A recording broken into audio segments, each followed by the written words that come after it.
Bonjour mes sympathiques amis, je m'appelle Tom et aujourd'hui nous allons faire comme si nous étions en 2003. Lieu, Indonésie. Île, Flores. Un groupe de scientifiques a trouvé une grotte mystérieuse dans la jungle verdoyante. Ils y ont pénétré et ont découvert des outils primitifs, notamment des pierres aiguisées. Les chercheurs ont compris que cet endroit abritait nos lointains ancêtres, il y a des centaines de milliers d'années. Mais ensuite, ils ont trouvé un squelette très étrange. Une analyse minutieuse a démontré qu'il s'agissait du squelette d'une femme de 30 ans. Et elle ne mesurait qu'1 mètre. C'est à peu près la moitié de la taille d'une personne adulte. Ce jour-là, les scientifiques ont donc découvert un ancêtre humain encore inconnu. Ils ont appelé cette espèce Homo floresiensis ou simplement le Hobbit. De nombreux autres chercheurs se sont ensuite rendus dans cette grotte pour y effectuer des fouilles supplémentaires. Les archéologues ont trouvé les restes de 8 autres personnes de petite taille. Il semblerait qu'il y a quelques 100 000 ans, il existait toute une population de hobbits. Les scientifiques ont aussi découvert les restes d'autres créatures inconnues. Et il s'est avéré que la grotte abritait tout un monde merveilleux sorti du lointain passé. Par exemple, ils ont trouvé les squelettes d'énormes cigognes de la taille de ptérodactyles. Les hobbits étaient minuscules comparés à ces oiseaux. Les chercheurs ont également déniché les restes de ce qui pourrait être un parent de l'éléphant moderne. La créature faisait la taille d'une vache, mais le plus étonnant fut la découverte de l'ancien dragon de Komodo. L'analyse des os a révélé que ces créatures n'étaient pas les propriétaires de la grotte. Plus de 80% des os identifiables appartenaient à des rats géants. Des centaines et des milliers de rats de la taille de chat occupaient l'endroit. Il est possible qu'une véritable bataille ait eu lieu un jour entre eux et les hobbits. Imagine un monde où des hobbits et de petits éléphants fuient des hordes de rats géants et se réfugient dans une grotte.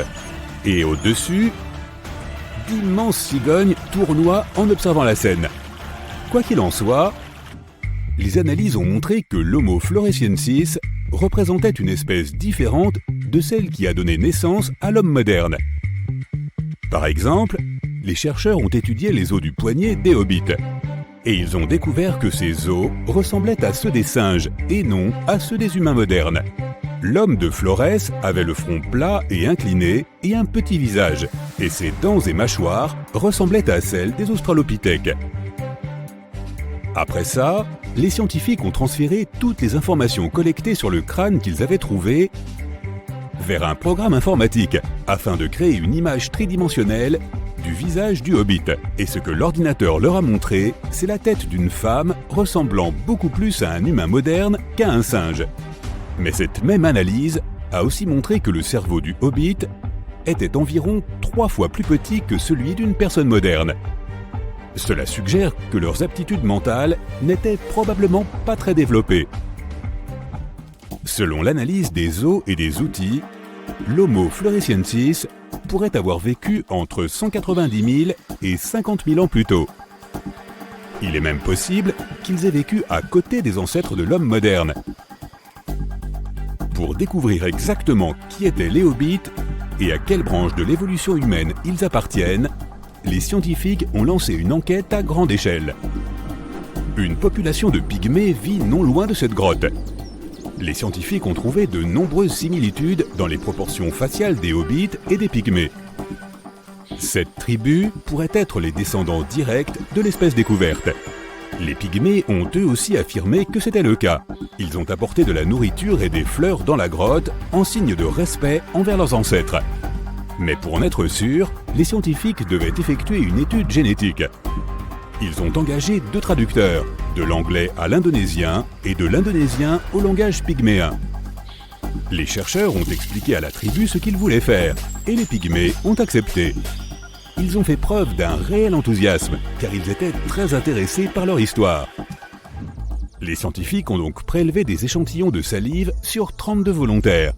Il ne leur restait plus qu'à les comparer avec l'ADN des hobbits. Mais c'est là qu'un sérieux problème est apparu. extraire l'ADN de restes aussi anciens s'est avéré être une tâche impossible. C'est pourquoi les scientifiques ont décidé de comparer l'ADN des pygmées avec l'ADN d'autres peuples provenant d'îles et de pays voisins. Ils ont étudié l'ADN de 500 personnes modernes issues de 225 populations d'Asie orientale, de Malaisie, d'Indonésie, de Papouasie-Nouvelle-Guinée et d'autres pays. Les chercheurs voulaient trouver des correspondances et des différences entre l'ADN des pygmées et l'ADN des peuples environnants. Ils ont également étudié l'histoire des habitants de ces régions et leur schéma de migration. Une fois l'enquête terminée, les scientifiques ont dû admettre qu'ils n'avaient trouvé aucune preuve que les pygmées descendaient des anciens hobbits. L'Homo floresiensis est probablement une espèce tout à fait à part. Et son rôle dans le développement des humains modernes reste encore inconnu. La taille des hobbits peut s'expliquer par un phénomène connu sous le nom de nanisme insulaire. Des écosystèmes uniques apparaissent sur de petites îles isolées. On y trouve souvent de nombreuses sources de nourriture. Les chances de survie sont également accrues du fait de l'absence de grands prédateurs. Le climat contribue lui aussi au développement de ces écosystèmes. Dans de telles conditions, de nombreuses créatures diminuent en taille. C'est ce qui est arrivé aux petits hippopotames de Madagascar.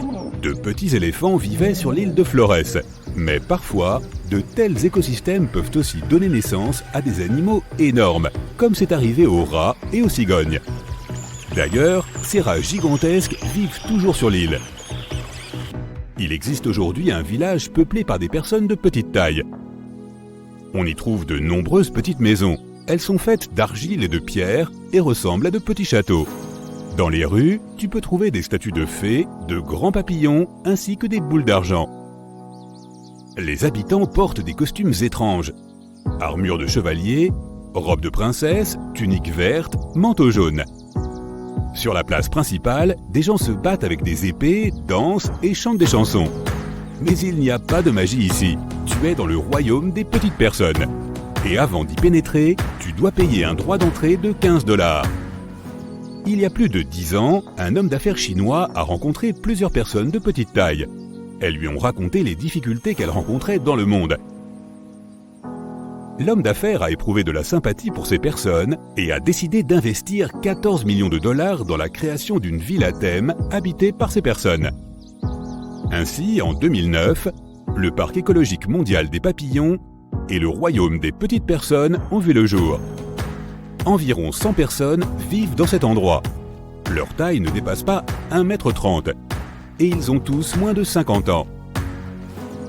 Chaque jour, ce lieu attire des centaines de touristes. Grâce à cela, les habitants ont des emplois et toutes les conditions pour une bonne vie. Tous les employés du village reçoivent un salaire de plusieurs centaines de dollars par mois. Et ils bénéficient également de logements et de repas gratuits.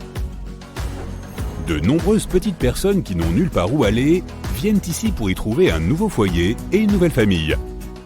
Au fait, il existe un autre village en Chine habité par des personnes de petite taille. Dans le village de Yangtze, environ 40% des habitants font la moitié de la taille des gens ordinaires. Et personne ne sait vraiment pourquoi. Certains pensent que la forte teneur en mercure du sol serait en cause, ainsi que la présence de gaz toxiques dans l'air.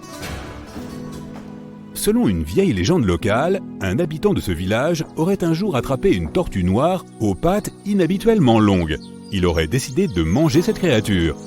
Et à cause de cela, la tortue aurait maudit le village. Le nombre de petites personnes qui vivent dans ce village est actuellement en baisse. Les nouvelles générations ont une taille ordinaire. Malheureusement, il est difficile d'étudier le phénomène car l'endroit est fermé à la presse et aux visiteurs. Il y a 100 ans, seules les personnes dont la taille ne dépassait pas 1 mètre pouvaient vivre dans un petit village iranien. Et bien avant cela, la taille des habitants pouvait atteindre 25 cm. Cet endroit a 1500 ans et on le considère parfois comme le lieu d'origine des personnes de petite taille. On associe la stature de ces populations à une mauvaise alimentation. Le climat de la région est chaud et sec, et il était impossible d'y cultiver la terre, ou d'y élever du bétail. Ils se nourrissaient surtout de navets et d'orges.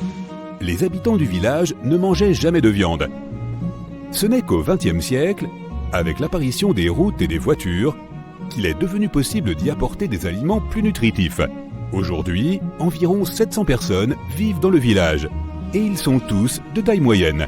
Mais les petites maisons en pierre et en argile qui demeurent sont la preuve que des personnes de petite taille ont autrefois vécu là. Ces maisons sont plus faciles à construire et à chauffer. Mais le plus important, c'est qu'elles étaient invisibles pour les envahisseurs étrangers. Les habitants espèrent que l'architecture si particulière de l'endroit pourra attirer plus de touristes. Merci d'avoir été avec nous. Je m'appelle Tom et à bientôt pour la prochaine vidéo où nous continuerons d'apprendre chaque jour de nouvelles choses ensemble avec Sympa. Salut!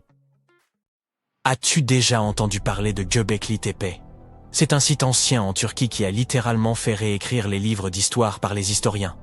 Il y a plus de 11 000 ans, un groupe d'hommes préhistoriques a créé ce chef-d'œuvre énigmatique qui serait même plus ancien que Stonehenge. Avant sa découverte, les archéologues croyaient que les gens ne connaissaient pas encore le fer et n'étaient pas bien doués pour faire de la poterie. Ils étaient convaincus que la vie sédentaire n'avait émergé qu'avec le besoin d'agriculture. Mais Göbekli Tepe a déjoué cette croyance.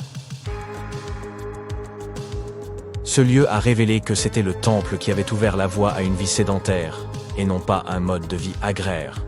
Jusqu'à cette découverte, les chercheurs pensaient que c'était l'agriculture qui avait été le catalyseur de la vie sédentaire. Voici le professeur Schmidt, l'homme dont les découvertes ont bouleversé cette théorie. Il a réussi à prouver que des communautés de chasseurs-cueilleurs avaient posé les toutes premières fondations de ce mode de vie.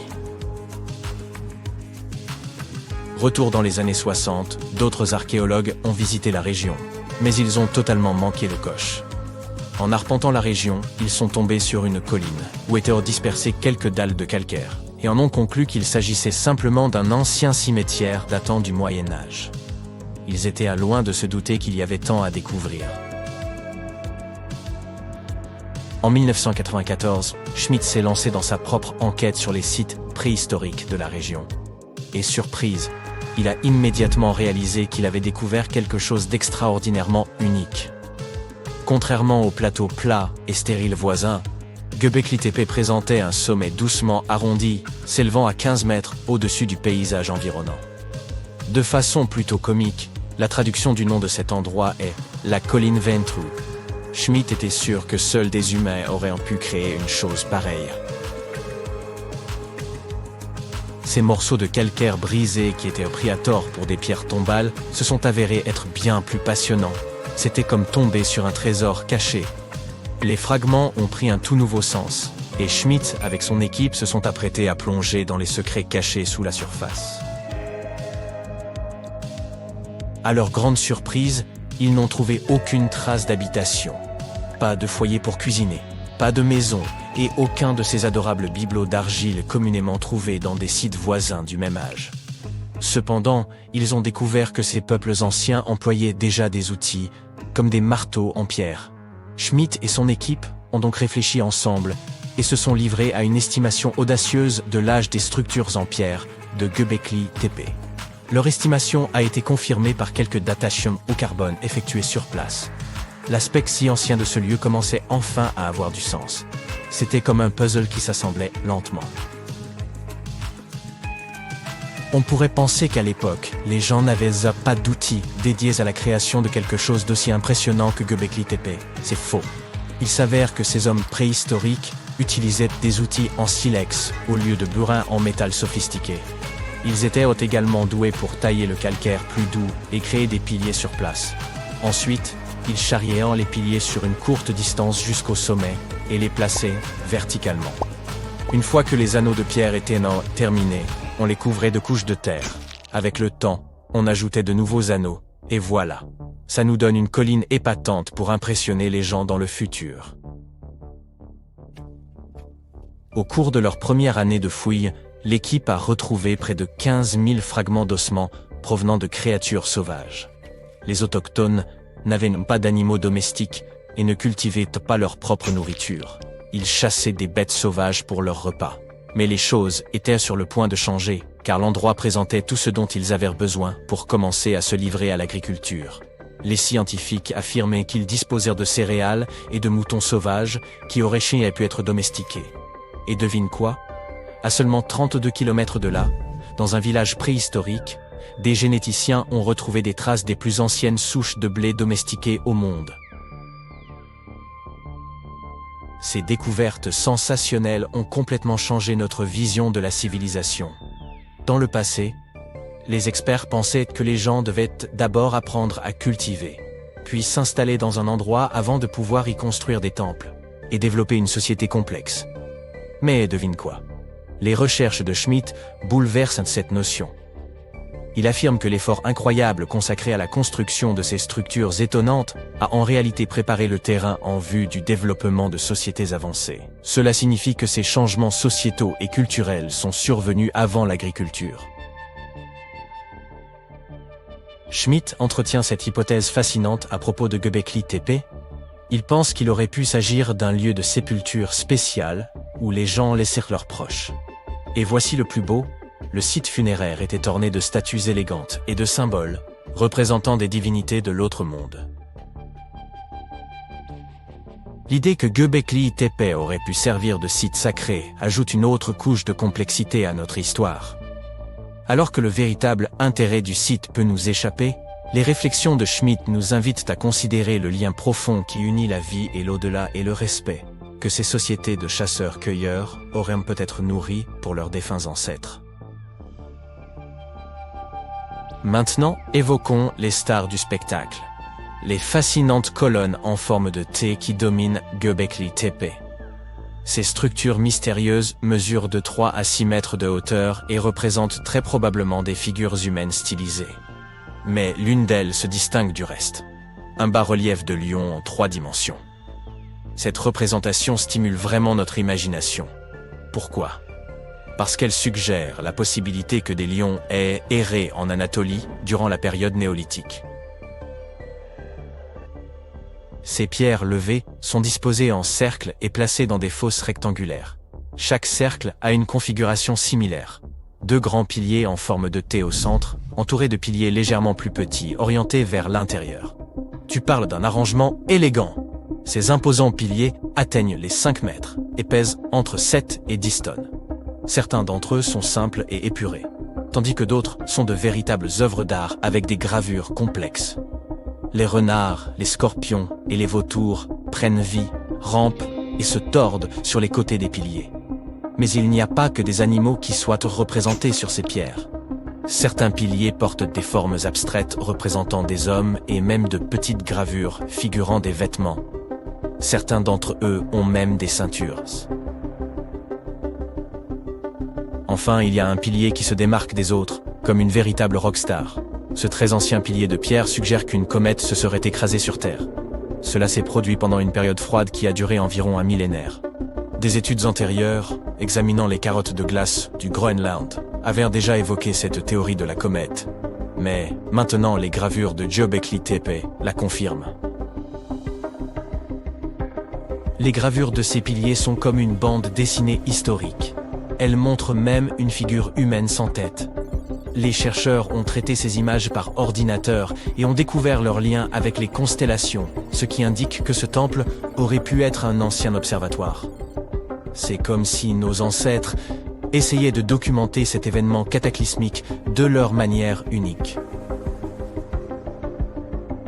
Les archéologues fouillent et analysent Göbekli Tepe depuis le milieu des années 90, révélant couche après couche d'histoire et nous fournissant une compréhension plus profonde des relations complexes qui régissaient les premières sociétés.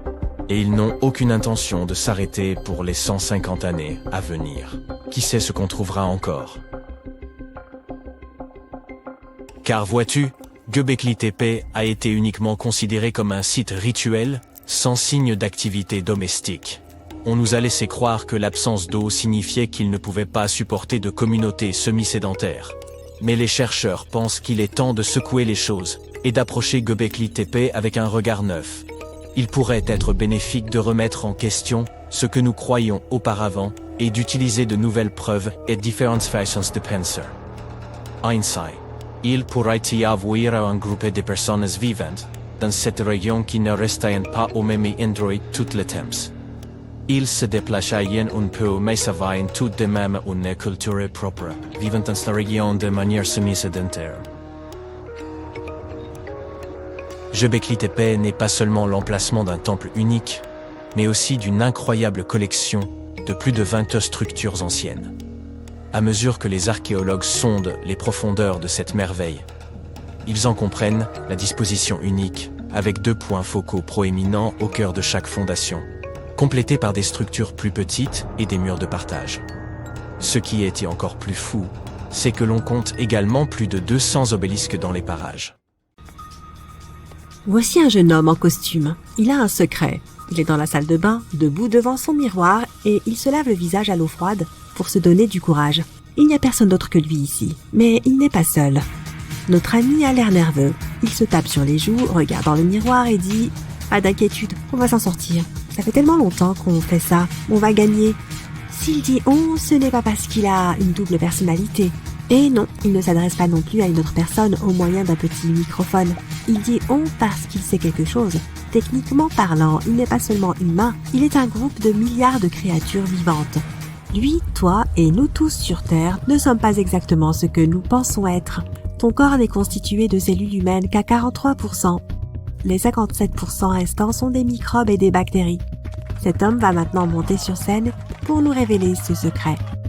Monte sur la balance. Tu vois le chiffre, soustrait à ça un peu plus de la moitié. Voilà ton poids réel. Tout le reste n'est qu'organisme microscopique.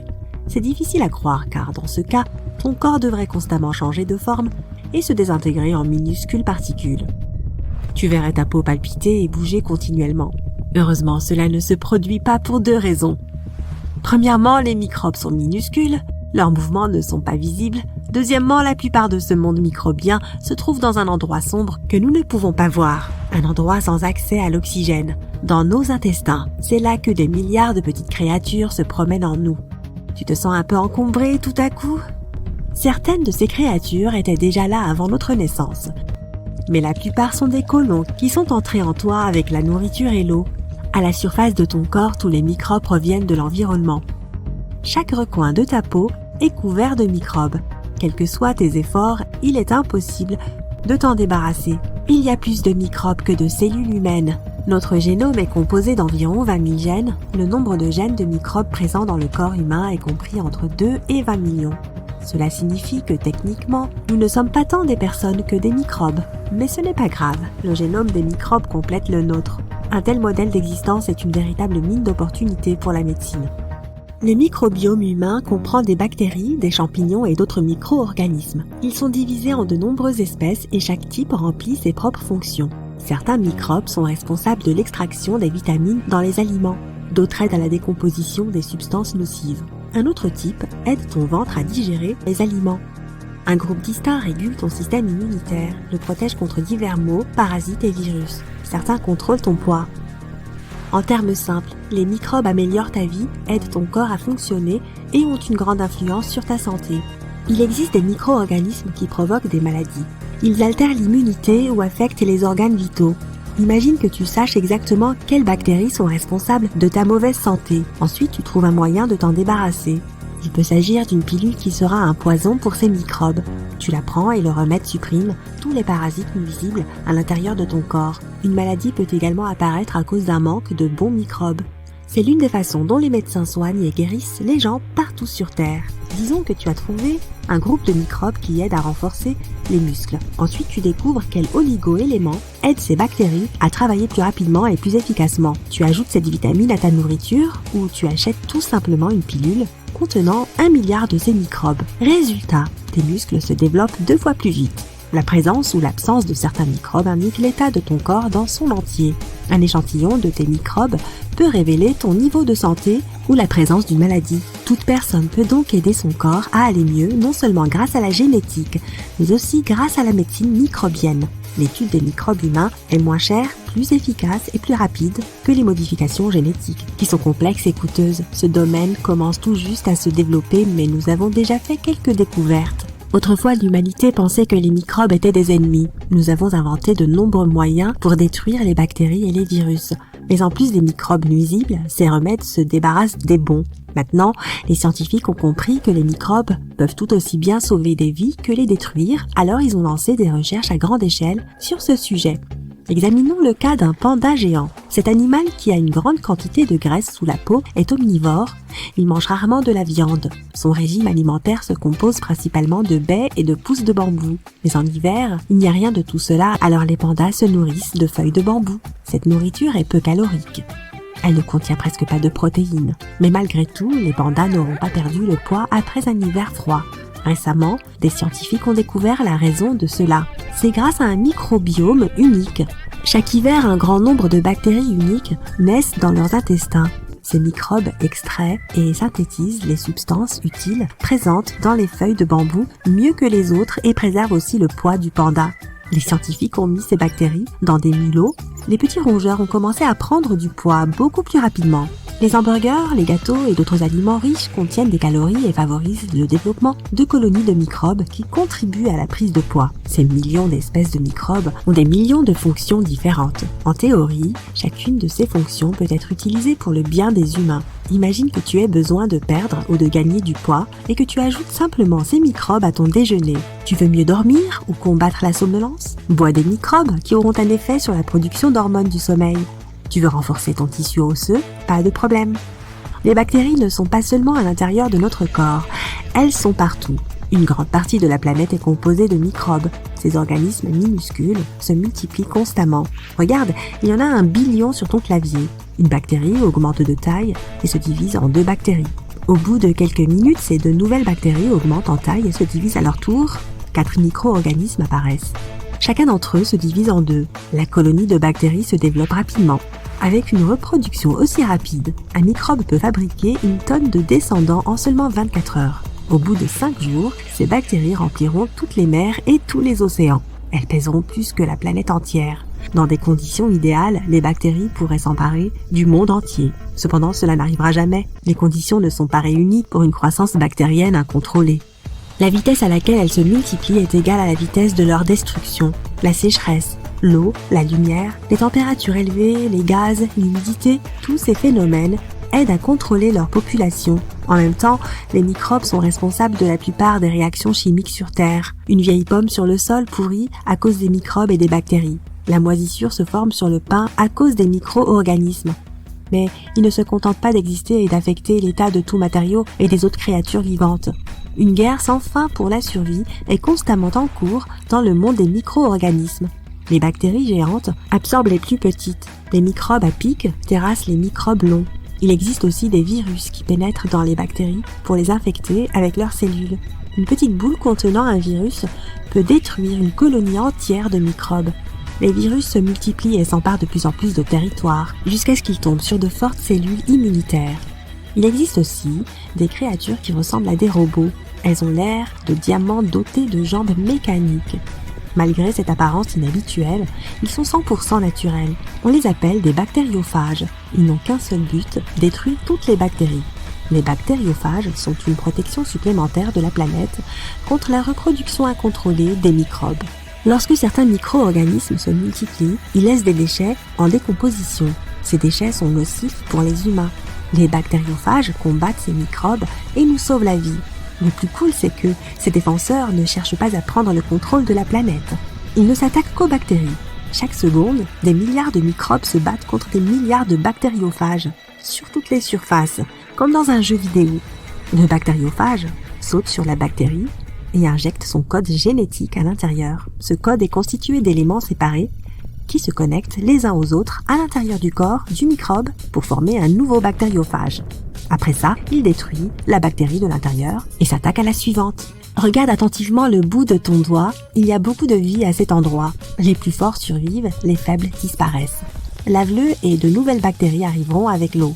Ensuite, essuie ton doigt humide avec une serviette et de nouveaux microbes te sauteront dessus. La bataille est sans fin. Et ce n'est que le bout de ton doigt. À l'intérieur de ton corps, certaines bactéries se battent pour ta santé contre des microbes qui veulent te nuire. Certains microbes dans notre intestin peuvent être responsables de notre bonne ou mauvaise humeur. Il existe aussi des bactéries parasites qui peuvent affecter notre cerveau, notre façon de penser et nos émotions. Certaines créatures contrôlent le comportement des animaux et des insectes. Les scientifiques font constamment des découvertes dans le monde des micro-organismes. Les bactéries sont donc maîtresses de notre monde. Elles sont apparues bien avant les humains et les premiers animaux. Et très probablement, elles resteront après nous. Et il y a là matière à réflexion. Regarde-toi dans le miroir. Oui, droit dans les yeux. Tu vois ce petit pli de peau dans le coin intérieur de l'œil ? Eh bien, autrefois, c'était une sorte de troisième paupière, ou membrane nictitante. On peut l'observer de nos jours chez les serpents ou les lézards, par exemple. Celle-ci avait a priori la même fonction que les deux autres, mais on ne sait pas vraiment si elle a atteint un stade de développement complet chez l'être humain. La membrane qui la composait n'était pas aussi épaisse que celle de nos paupières actuelles, et elle pouvait humidifier l'œil sans obstruer la vue. Tout ce qu'il nous reste d'elle aujourd'hui est donc ce minuscule pli au coin de l'œil, et il est fort probable qu'à l'avenir, il disparaisse tout à fait. Et peut-être qu'à cette occasion, nous cesserons de nous réveiller avec cette petite croûte pas très esthétique qui se forme à cet endroit pendant la nuit. Tant que tu es toujours devant ton miroir, regarde plus bas. Encore plus bas. Tout en bas en fait. Oui, ce sont tes orteils. Dis-leur bonjour et au revoir. En effet, les scientifiques pensent que, dans un avenir relativement lointain, nous nous débarrasserons complètement de nos orteils. Nos ancêtres, les anciens primates, avaient besoin des orteils pour grimper aux arbres plus efficacement. Ils utilisaient à la fois leurs mains et leurs pieds pour saisir les branches des arbres. Cela est bien visible aujourd'hui chez la plupart des singes. Ils ont des orteils plus longs et plus flexibles, ainsi que des pieds plus effilés qui leur permettent de s'accrocher aux branches. La mobilité de leurs pieds leur permet aussi d'attraper des objets au sol si nécessaire. Pour la plupart d'entre nous, ramasser un stylo tombé par terre avec nos orteils reste une tâche assez complexe, à l'inverse de nos cousins primates. Les humains ont évolué sur un chemin différent. Nous avons commencé à marcher debout et à descendre des arbres, ce qui a rendu nos pieds rigides et nos orteils plus courts au fil du temps. Aujourd'hui, nous utilisons toujours nos orteils pour nous équilibrer en déplaçant notre poids depuis les talons jusqu'à la pointe des pieds, mais notre point d'équilibre est désormais beaucoup plus centré. Il s'est d'abord déplacé vers l'intérieur de nos pieds, ce qui a rendu nos petits orteils si petits, et les gros orteils si gros. Si ce point d'équilibre venait à se décentrer vers l'extérieur, nos orteils auraient plus de chances de fusionner dans le futur.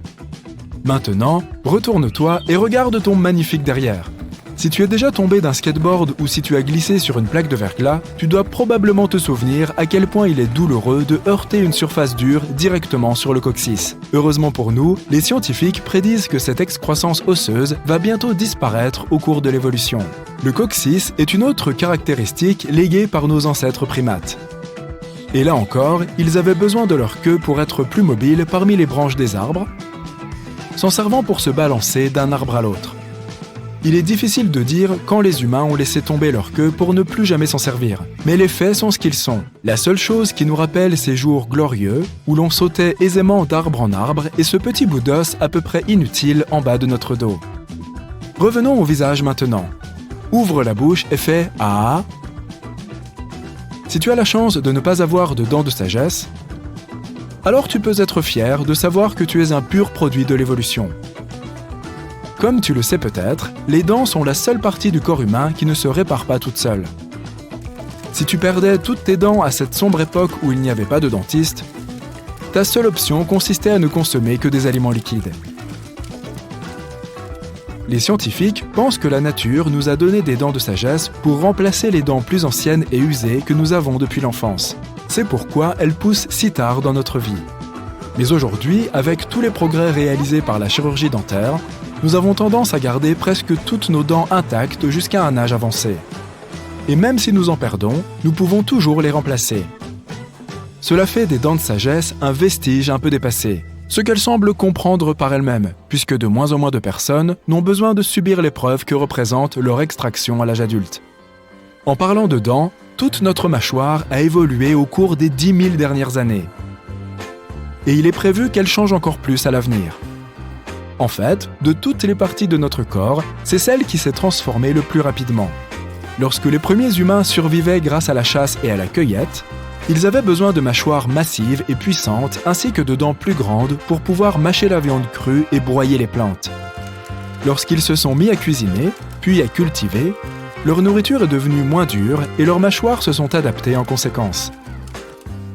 Au fil du temps, elles ont rétréci de plus en plus et il est probable qu'elles continueront de le faire. Avec beaucoup d'aliments transformés qui ne nécessitent pas beaucoup de mastication, les humains du futur auront probablement des traits de visage plus délicats, des mâchoires fines et des pommettes lisses. Certaines parties du corps ne disparaissent pas, mais font au contraire un retour en force. Il y a 100 ans, la fabella, un os minuscule situé à l'arrière du genou, n'était présente que chez environ 11% des gens, et les scientifiques pensaient qu'elle disparaîtrait entièrement et rapidement. Mais contre toute attente, ce petit os courageux a réussi à se retrouver dans les genoux de 39% des humains aujourd'hui. On ne sait toujours pas exactement pourquoi la fabella est revenue. Mais l'hypothèse la plus plausible est que nous sommes devenus plus grands et plus lourds que nos ancêtres. À mesure que notre alimentation est devenue de meilleure qualité et plus nutritive, notre taille et notre espérance de vie ont augmenté. Nous sommes d'ailleurs aujourd'hui probablement à l'apogée de notre taille évolutive. Et la fabella est peut-être apparue dans notre corps pour fournir une surface lisse au tendon derrière le genou pour qu'il puisse mieux glisser, réduisant ainsi la friction et les risques de dommages dus à l'usure. En parlant de taille, retournons donc à notre miroir. Fléchis un peu les bras, regarde ces jolis biceps. Malheureusement, ils ne sont sûrement pas aussi développés que ceux de tes ancêtres. Tout ce qui découle de l'évolution n'est pas toujours ce que l'on considère comme étant le mieux pour nous. C'est avant tout un ensemble de caractéristiques, en principe les mieux adaptées à nos modes de vie. Et c'est aussi le cas de nos muscles. Ils sont devenus moins grands et moins forts avec le temps, surtout dans la partie supérieure de notre corps. Autrefois, les humains avaient besoin d'une grande puissance musculaire qu'ils mobilisaient pour effectuer toutes sortes de travaux manuels essentiels, comme la chasse et le transport des proies, ainsi que la fabrication d'outils et la construction d'abris. Ensuite, cela n'est pas devenu plus facile. Bien au contraire, labourer les champs et construire des structures complexes exigeait beaucoup de force physique et d'endurance. Mais avec l'essor des progrès technologiques, les capacités physiques ont laissé de plus en plus d'énergie dédiée aux fonctions cérébrales, nous permettant d'inventer des machines qui travaillent à notre place parfois plus efficacement. Nous nous sommes orientés vers un mode de vie sédentaire, passant de plus en plus de temps assis devant des écrans. De façon générale, notre musculature n'a cessé de diminuer, car elle nous est de moins en moins nécessaire. Il est fort probable qu'à mesure que le progrès avance, nous verrons nos forces s'amoindrir et nous aurons plus de difficultés à gagner en masse musculaire. Notre cerveau est particulièrement intéressant, car il a évolué d'une manière assez étrange. Au début, nos lointains ancêtres avaient un cerveau plutôt petit, mais les proches parents des Homo sapiens, les Néandertaliens, avaient un cerveau plus grand que celui de l'homme moderne moyen. Au cours de l'évolution, le cerveau humain s'est agrandi. Mais au cours des siècles les plus récents, il a commencé à rétrécir et personne ne sait exactement pourquoi. Certains experts affirment que cela pourrait avoir un rapport avec le changement de nos modes de vie et de notre socialisation. Les premiers humains, surtout les chasseurs-cueilleurs, devaient se souvenir de chaque plante et animal qu'ils voyaient, de leurs propriétés et de la façon d'utiliser telle ou telle chose. Ils avaient des connaissances plus générales, apprenant tout ce que leurs parents savaient et découvrir encore davantage par eux-mêmes. L'humain moderne a un savoir plus spécialisé dans un certain domaine, approfondissant un sujet précis tout en se fiant à ses pairs pour le reste.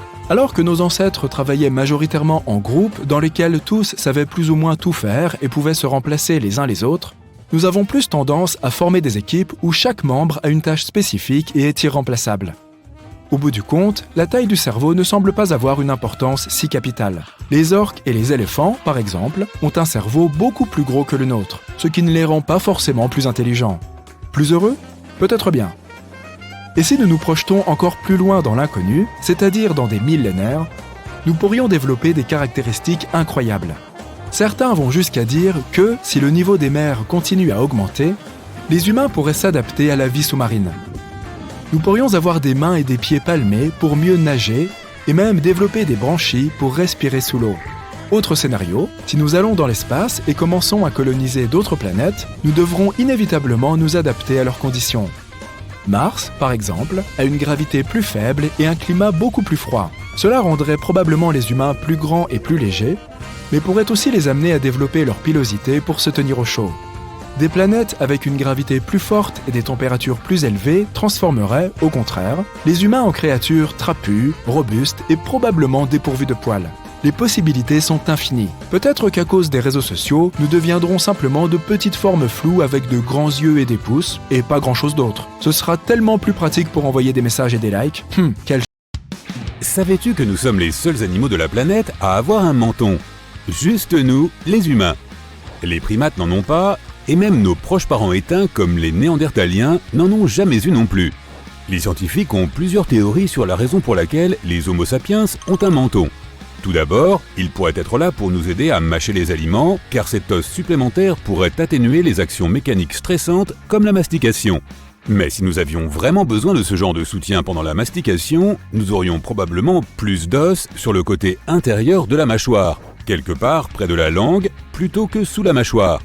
Par exemple, les chimpanzés ont un os supplémentaire dans leur mâchoire inférieure, placé du côté de la langue, ce que nous n'avons pas. Deuxièmement, nous pourrions avoir le menton pour parler plus facilement. Certains scientifiques affirment que cet os supplémentaire situé en dessous du visage fournit une sorte de renfort. Toutefois, nous ne mobilisons pas tant de force que cela lorsque nous parlons. Troisièmement, certains chercheurs affirment que notre menton pourrait être un élément permettant de mesurer l'attractivité lorsque nous recherchons un partenaire. De plus, le menton serait le résultat d'un rétrécissement de notre crâne. C'est pourquoi nos mandibules ne sont pas aussi robustes que celles de nos ancêtres disparus. Lorsqu'ils se sont développés, qu'ils ont découvert le feu et qu'ils ont commencé à faire cuire leur nourriture, ils n'ont plus eu besoin de mâchoires robustes car la nourriture n'était plus aussi difficile à mâcher. Les éléphants ont quelque chose de similaire à notre menton. Mais leur pseudo-menton est là parce qu'ils ont une grande lèvre inférieure et qu'ils n'ont pas de dents inférieures. Ce n'est pas une sorte de protubérance osseuse comme chez nous.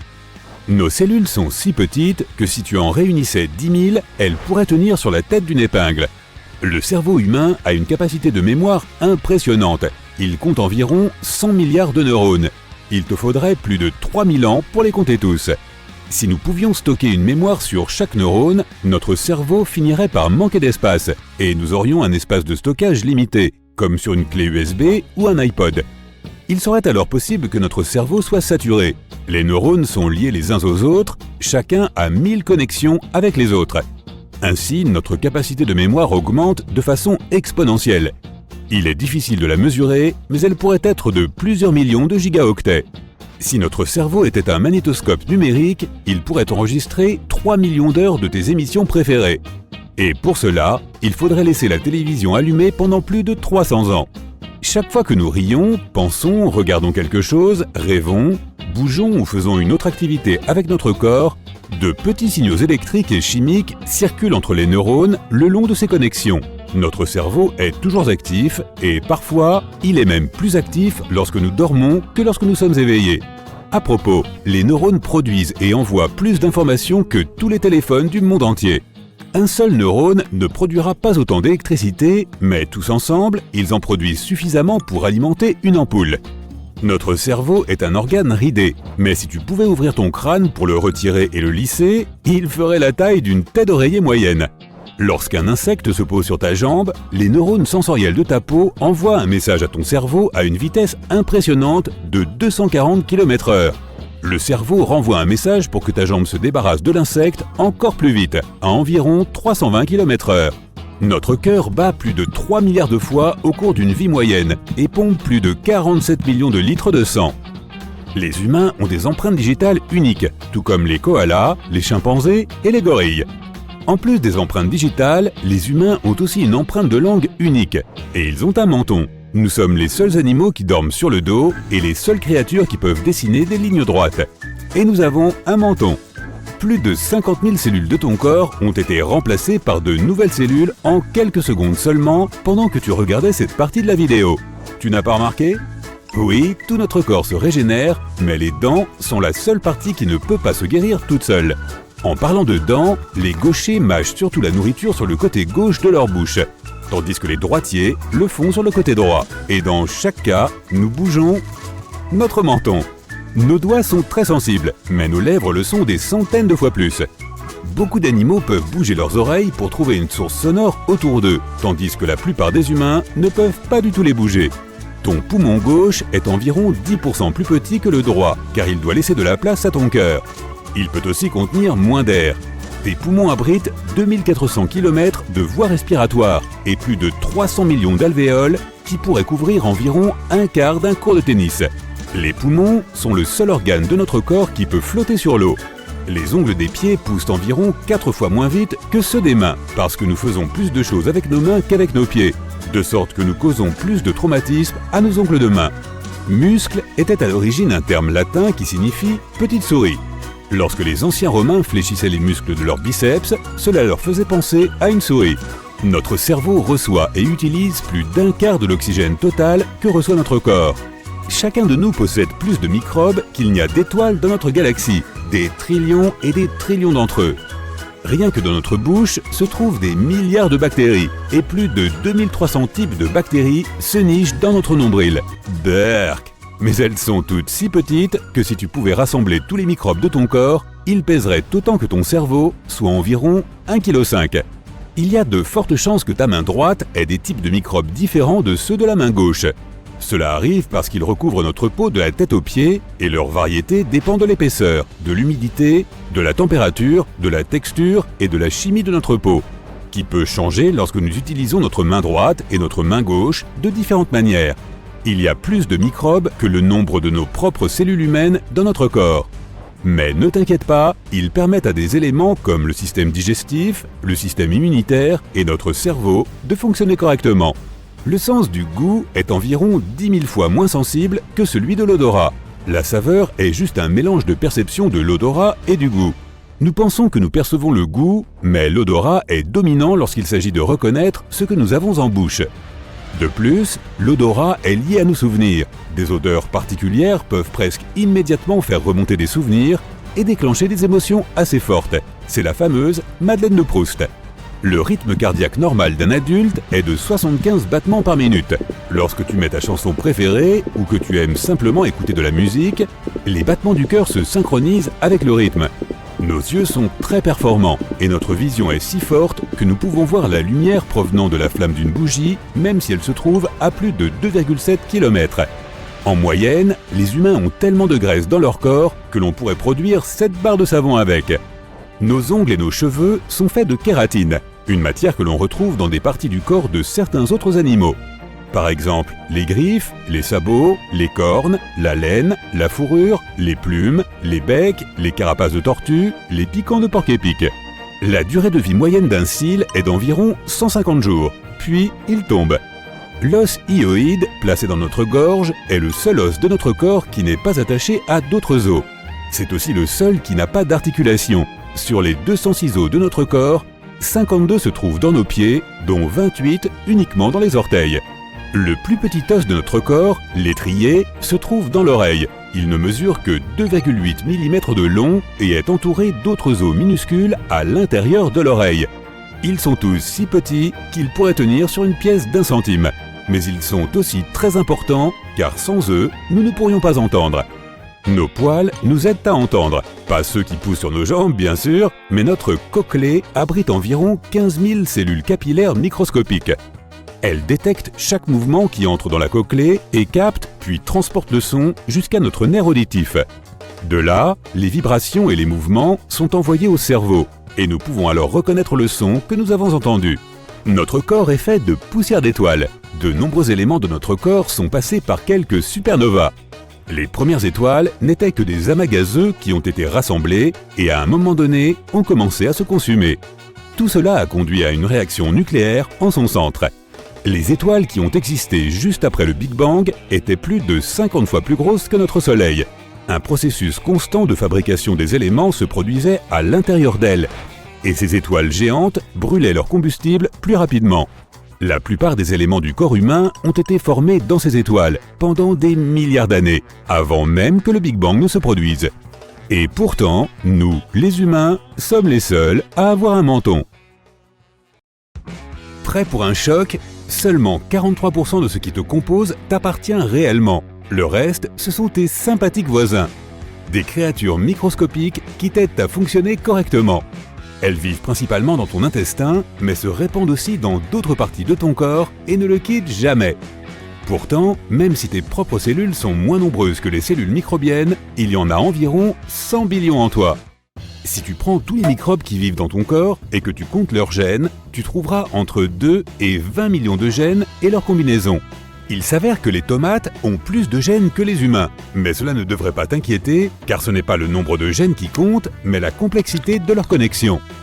Notre cerveau est relativement grand, presque aussi grand qu'une tête d'oreiller, mais il est comprimé dans une tête relativement petite parce qu'il est très ridé. Si tu pouvais l'étaler, tu verrais à quel point tu es quelqu'un de cérébral. Lorsque tu vieillis, la taille de ton cerveau diminue progressivement. À 75 ans, il est beaucoup plus petit qu'à 30 ans, et il commence à rétrécir à l'âge de 40 ans. Cela arrive à tout le monde et n'affecte en aucun cas tes aptitudes mentales. Notre cerveau ne peut stocker que 7 bits dans sa mémoire vive. N'essaie même pas de comparer la capacité de ton cerveau à celle d'un téléphone portable. Pas même celui que tu avais en 2005. Un simple octet représente 8 bits. C'est pourquoi tu as déjà tant de mal à retenir un numéro de téléphone par cœur. Notre mémoire vive fonctionne comme un tableau noir. Tu peux y écrire des données, mais tôt ou tard, tu manqueras d'espace. La mémoire vive est une chose essentielle dont nous avons besoin pour effectuer presque toutes les activités quotidiennes, y compris les conversations de base, la navigation dans l'espace et même essayer d'imiter les mouvements d'une vidéo de fitness. Nos souvenirs les plus forts et les plus chargés en émotions sont généralement faux. C'est la façon dont la mémoire centrale fonctionne. Elle nous donne la confiance de croire que tout ce dont nous nous souvenons est réel, même si nous devrions nous fier à moins de détails. Tes os se fragilisent avec l'âge et ta colonne vertébrale se tasse. C'est pourquoi les personnes âgées perdent souvent quelques centimètres. A l'inverse, tu es un peu plus grand le matin que le soir, car ta colonne vertébrale s'étire un peu pendant que tu dors. Cet effet est temporaire, mais celui qui vient avec l'âge est malheureusement irréversible. Notre durée de vie est programmée dans nos cellules. Elles se renouvellent et se divisent constamment, mais elles ont une sorte de compte à rebours interne qui arrive à échéance à un moment donné. Certaines cellules cessent d'ailleurs de se reproduire plutôt que d'autres. En moyenne, les cellules cessent de se diviser lorsque nous atteignons l'âge de 100 ans. Cela signifie que si nous trouvions un moyen d'inciter nos cellules à mettre le compte à rebours en pause, nous pourrions potentiellement vivre éternellement. Parmi les mammifères, seuls les humains peuvent continuer à marcher sur leurs 2 membres postérieurs pendant toute leur vie. Tu pourrais objecter que les kangourous et les gorilles se déplacent de la même façon, mais les kangourous utilisent leur queue comme une 3e jambe et les gorilles utilisent leurs longs bras pour garder l'équilibre. La graisse corporelle n'est pas seulement une nuisance, elle sert de matériau isolant, de réserve d'énergie et d'amortisseur. Ton corps stocke davantage de graisse autour de ta taille, car c'est là que se trouvent tes organes internes. Si quelque chose t'arrive, cette couche de graisse pourrait protéger tes organes vitaux de dommages irréparables. Tes os participent aussi à ton métabolisme. Comme ils sont principalement composés de calcium, lorsqu'il n'y a pas assez de cet élément dans ton sang, les os commencent à le rejeter dans la circulation sanguine, ce qui équilibre ton organisme. Et vice-versa, lorsqu'il y a trop de calcium dans ton sang, il va dans les os pour être stocké pour plus tard. Ton crâne est composé de 28 os différents, dont beaucoup sont soudés ensemble pour protéger ton cerveau. La mandibule, ou mâchoire inférieure, est le seul os du crâne qui reste attaché à ta tête par des tissus conjonctifs et des muscles. Et le plus petit os de tout ton corps se trouve à l'intérieur de ton oreille. Il s'appelle l'étrier et n'est pas plus gros qu'un grain de riz. Le seul os à avoir le sens de l'humour dans ton corps se trouve dans ton avant-bras. C'est pourquoi on l'appelle l'humérus. Non, c'est une blague. Passons à la suite. Certains des muscles les plus puissants de ton corps ne se trouvent pas dans tes bras ou tes jambes, mais dans ta tête. Le masséter est le principal muscle responsable de la mastication, et il doit être très puissant pour que tu puisses manger normalement. Et tu sais, ces muscles qui te permettent de bouger tes oreilles, ce sont les temporaux situés au-dessus de tes tempes. Ils t'aident aussi à mâcher tes aliments. Nous avons 2 muscles vraiment rapides. Ils contrôlent la fermeture des paupières. Ce sont d'ailleurs les muscles les plus rapides de notre corps. Les yeux sont fragiles et ont besoin d'être protégés. C'est pourquoi, lorsque le réflexe est déclenché, ces muscles ferment les yeux en moins d'1 dixième de seconde. On a longtemps cru que les humains pouvaient distinguer plus de 10 000 odeurs. Une recherche récente a montré qu'ils étaient en réalité capables d'en distinguer plus d'1 billion. Nous nous en souvenons également mieux que toute autre chose, et les odeurs peuvent même raviver certains souvenirs lointains. Nous ne percevons que les couleurs violet-bleu, vert-jaune et jaune-rouge. Tout le reste est une combinaison de ces 3-là. Il est impossible de calculer le nombre de combinaisons que l'œil humain perçoit, car chaque personne a de légères différences de vision. Mais il y a environ 1 million de combinaisons. Nous ressentons environ 80% du goût de tout aliment grâce au nez et à sa capacité à reconnaître les odeurs. Si tu te pinces le nez en mangeant, tu ne sentiras presque rien. Tu peux même avoir une barre de chocolat ou du poisson fumé dans la bouche, cela ne fera aucune différence, mis à part la texture. Ton odorat est également désactivé lorsque tu dors. Ton cerveau n'enregistre tout simplement aucune odeur. Donc si tu t'es endormi et que quelque chose commence à sentir mauvais dans ta chambre, tu ne seras absolument pas dérangé. Ton nez ne t'aide pas seulement à respirer et à capter les odeurs. Il filtre l'air pour la gorge et les poumons sensibles. Si nous inhalons de l'air sec, le nez l'humidifie, le refroidit ou le réchauffe si nécessaire. De plus, le nez nettoie l'air de la saleté. Nous pouvons digérer accidentellement de petits objets tels que des bouts de plastique, du verre ou des pièces de monnaie. Ils feront leur chemin dans notre tube digestif en 48 heures. Un homme a même réussi à avaler un avion entier. Cela lui a pris des années, mais petit à petit, il a terminé son repas en métal sans aucun problème. En parlant de repas, si tu te sens somnolent après un déjeuner ou un dîner copieux, c'est à cause de tes instincts de base. Ton cerveau se dit, et à juste titre, que lorsque tu manges, tu es en sécurité. Et si tu es en sécurité, tu peux t'allonger et te reposer avant de retourner dans le monde si plein de dangers. Chaque personne a une odeur unique qui ne peut pas être confondue avec celle d'un autre. Mais si tu as un vrai jumeau, vous aurez tous les deux la même odeur. Notre cerveau perçoit le fait d'offrir des cadeaux comme un acte plus positif que d'en recevoir. Les êtres humains sont des créatures sociales, c'est pourquoi lorsque nous faisons quelque chose de bien pour les autres, nous nous sentons bien aussi. Le cerveau nous offre une récompense pour avoir agi ainsi sous la forme d'ocytocine, l'hormone du bonheur. Nos yeux sont des outils puissants, bien plus que n'importe quel appareil photo inventé à ce jour. Mais malheureusement, ils ne peuvent pas voir la lueur qui émane de nos corps. Oui, nous sommes bioluminescents, tout comme certaines créatures des profondeurs. La seule différence est que notre lueur est si faible que seul un équipement très sensible peut l'apercevoir.